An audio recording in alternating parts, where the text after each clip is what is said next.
La question de la foi. Et que on pourrait, c'est pour ça, je dis, peu importe d'une certaine manière l'historicité de Jésus. On peut dire, mais la foi, c'est la foi, et puis voilà, vous l'avez, vous ne l'avez pas, et si vous ne l'avez pas, alors là, je pose pour le coup.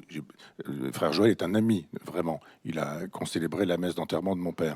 Mais j'ai aussi d'autres amis qui sont des prêtres plutôt traditionnalistes et où on a des discussions les uns les autres sur ce sujet. Mais c'est vraiment la question de la grâce. Je dis, mais questionnez votre Dieu, pourquoi me donne-t-il pas la grâce à moi? Voilà, c'est-à-dire que interroge, c'est la question de Pascal. Tu as beaucoup cité Pascal, mais moi j'aime beaucoup Pascal et les réflexions sur la grâce, la question de la prédestination, la question du jansénisme, tout ce qui se joue dans le jansénisme français, enfin pas seulement dans le jansénisme français, mais c'est essentiel ce qui a eu lieu là. On a totalement oublié la prédestination, Augustin, l'augustinisme. Si Dieu veut ce qu'il veut, alors il veut que des athées le soient.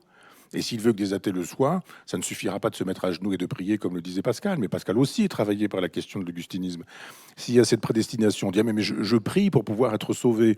Mais Augustin dit c'est pas toi qui décides, c'est Dieu. Et si Dieu veut te sauver, il te sauvera. Et si tu es un libertin, il pourra te sauver. Et si tu es un pieux personnage qui était là, il pourra te damner aussi. C'est pas toi qui es le maître de la damnation et du salut. Et donc dans ces cas-là, je dirais mais mon Dieu, pourquoi me persécutes-tu depuis si longtemps en m'interdisant la grâce qui m'aurait permis de retrouver mes morts? Moi, je voudrais dire à Michel Onfray qu'il arrête de se poser des questions sur la prédestination parce qu'il n'arrivera jamais à comprendre. Et par contre, qu'il se mette à genoux vraiment et qu'il demande le pardon à Dieu. Et que vraiment, quand on lui dit, mais prie, qu'il le fasse, pas qu'il dise, j'ai essayé ou je sais pas quoi, ou j'aimerais bien, mais qu'il le fasse vraiment. Parce Ah, que, bien sûr, la grâce, ça vient de Dieu. La foi, c'est un don de Dieu. Mais la repentance, c'est quelque chose que tu dois faire. Exactement. Moi, je pense que Michel Onfray utilise le jansénisme et l'augustinisme comme des, des excuses pour ne pas s'approcher de celui qui l'appelle.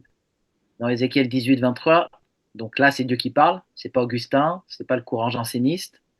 Il est écrit ce que je désire, est-ce que le méchant meure, dit le Seigneur l'Éternel, n'est-ce pas qu'il change de conduite et qu'il vive?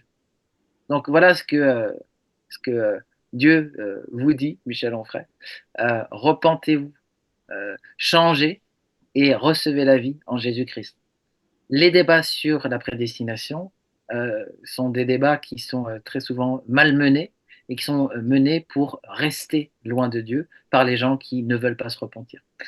Pour nous, c'est un sujet c'est un mystère et un sujet de grâce que Dieu, avant la fondation du monde, nous a prédestinés à être ses enfants par adoption.